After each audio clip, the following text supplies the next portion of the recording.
Hello guys, welcome back to Trading for Beginners, and in this video I'm going to show you how to change your Wise account password.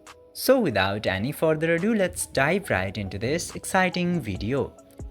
Now in order to do this, you just simply have to open your Wise application and unlock it by putting your PIN code or biometric. And now after doing this, you just simply have to tap to your profile icon into the top left corner. And from there, you will get to see this settings option.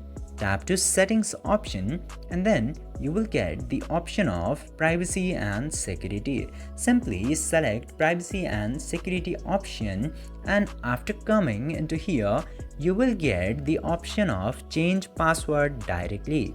Now you just simply have to tap to change password, and it is very easy.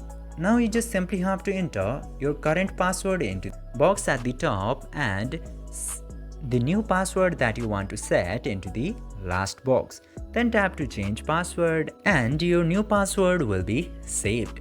This way you can easily change your Wise account password. I hope this video was helpful for you. If yes, don't forget to like, share and subscribe to the channel to never miss another update. Thank you for watching the video.